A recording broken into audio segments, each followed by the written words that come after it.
Thank you, Mr. Mujibur Rahman, all our distinguished panelists on the stage, ladies and gentlemen. In a world today where the role of youth is very important and everyone appreciates that, I think it is very rarely that we come across a powerful movement of young people. And I think Solidarity's role in the last few years in Kerala, especially in development activities, like standing up to the curse of endosulfan or the Coca-Cola. If you dirty river Ganga or Yamuna or your Paryar or all rivers, the GDP grows not once, not twice, but 3 times. Let's look at it how. The Paryar river is an example. You set first the industries which are affluent industries along the banks of the river, so the GDP goes up. The river is polluted. Mesmerized by this wonderful illusion that you have been given to understand that GDP increase would mean that your well-being would also improve. And if you look at the GDP that we have been worked out this year, 8.6%. It is all statistical jugglery. It is a statistical lie. When I say this, the economists get angry with me. But let's try to understand. The high rate of GDP this year is because of the resurgence or the rebounding back of agriculture. We are told that agriculture has grown by 5.4% this year. That is why the GDP is 8.6%. Last year there was a drought, production was very low. This year the production is normal because there is no drought, and this is being taken as a growth. Where there is no growth, if there was last year was normal year, let us presume there was no drought last year, the production would have been of the same level that we have today, which means the agriculture production growth would have been just 1%. That would mean that the total GDP of the country would have been around 6%. So to make fool of us, the economists have worked it such a manner that it looks to you 8.6% India is growing. You will be surprised that the production this year in agriculture is less than the production achieved 2 years back. Where is the growth that we talk about? But nobody ever asks a question. Because you don't ask a question, you never get the right reply. And I think that is where the younger people and the people who are enlightened and part of the elite fail to comprehend what is going wrong with this society. If you look at India's GDP, Arjun Sen Gupta committee had said that 77% of India's population, which is 84 crore people, 84 crore people are able to spend only 20 rupees a day. And yet our income now, average income is 50,000 rupees. What is not known is that the economic wealth of just 36 families in India, just 36 families in India, if you compile their entire economic wealth, it is equivalent to 1/3 of the GDP. If these 36 people were to migrate to Pakistan or to Saudi Arabia or to America, India's GDP will come crashing down.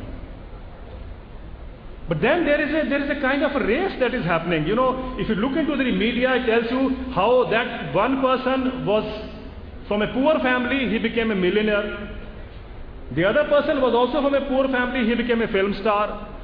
So you can also become a film star. So in this rat race, everyone is running around becoming a celebrity or becoming a millionaire. And that, I think, is something we must detest, we must not fall prey into. But the way the media has tried to give an impression, because media is also bought by the same groups, is to give you an illusion that there is growth. So everyone can become, if you buy a product, there is a chance of getting a gold coin. Out of the millions of, cartons that are sold, one person will get the gold coin. So everyone is excited about buying that product to get that gold coin.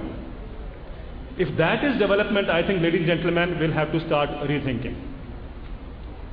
Why do we start to rethinking is, because even in a country like America, every Indian wants to go to America. We may criticize America, but if you go to the American embassy in the morning, people are queuing up to get a visa to go to America. In America, 400 people's combined wealth is equivalent to what their half the population, which is about 150 million people. The total combined wealth of 150 million people is into the hands of just 400 people. And then the economic growth that we see is all fantastic. We have never questioned, is America broke? No. America has tons and tons of money which is giving to the corporates, which is giving to the rich people who don't deserve it. India also has tons of money. India is not a broke country. It is giving to those who don't deserve it, and we as citizens have never questioned that. The annual budget, which was presented on 20th of February this year, we forget the total budget is about 12 lakh crores of expenditure. You will be surprised that since 2005-2006, in the last 5 years, India has actually given a subsidy by way of tax exemptions, income tax, corporate tax and so on, to the handful of rich people to the tune of 21 lakh crore rupees. 21 lakh crore rupees have been given to the corporates by way of tax exemption, which is a subsidy. 21 lakh crores is equal to 2 budgets of this country. Is there a dearth of money? But when the government has to provide money for right to food or for any other farmers program, it says we have no money. But when it has to give exemptions to the corporates, it's all the money in the world. Is that the development paradigm we work? Is that the development model that you and me require?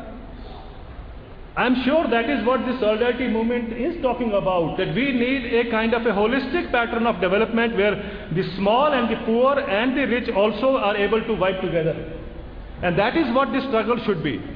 But for that we need to understand where things are going wrong. The first and foremost task, ladies and gentlemen, is to understand where things are going wrong. The economic mess that has been created is because we as citizens have failed to question. And once you fail to question, they will go on doing the mischief that they have been doing. I think that is the challenge for any younger society, to stand up and ask the right question. Now let us look at the most important sector which is deriving the economic growth that we talk about. We are today in a world where we are being told, you don't have time, so we need processed food. I'm not against processed food. We are being told that we waste 40% of our fruits and vegetables, so they need to be processed. So we need to stop wastage. We accept that. So we buy all those products, we build up all those subsidies to those sectors to come up with food processing. What is the food processing industry doing in India is actually what has been done in America and Europe. So you bring in the same kinds of junk foods and carbohydrated drinks and so on into the country, which are basically unhealthy. Your opposition to Coca-Cola was remarkable. It set a global trend. But I think where we all fail is we don't realize that why is Coca-Cola promoted when we all know Coca-Cola is unhealthy and harmful for health? Why is it that the governments accept Coca-Cola or Pepsi-Cola or all those other drinks, knowing very well that they are unhealthy and will destroy your health or would harm your health? Because every time you buy a bottle of Coca-Cola or Pepsi-Cola, the GDP goes up. So Prime Minister is happy, Montek Singh Ahluwalia is happy, Indra Nooyi is happy, and you are also happy because Thanda matlab Coca-Cola. That is the problem of the society. We have been made to believe that whatever is being told to us is the gospel truth. And what does things like Coca-Cola or junk food do to your body? They make you sick. We definitely have a lifespan which has improved over the last few decades. But don't we realize that every second man in our family today is sick? Tell me one family where people are not living on medicines. Somebody is suffering with diabetes, somebody is suffering from tuberculosis, somebody is suffering from heart, somebody from cholesterol, and whatever you see, and there are medicines for that. You cannot survive if you don't take 3-4 medicines every day. This is happening in every household. Now look at the combination. Try to understand how it operates. The food industry globally is producing the food which is basically unhealthy. This basically is harmful. It comes very nice in those packages. You believe that all these packages are wonderful, so the thing inside should also be very good. Not every product, but most of the products are like that. So you take those foods, you become unhealthy. So once you become unhealthy, in any case, when you are buying those foods, the GDP goes up. The more you buy the processed food, the more will be the addition to GDP. Then you fall sick. So you go to the medicines, pharmaceuticals and so on. So we have seen the medicine industry and the pharmaceutical industry growing all over the world. GDP grows up.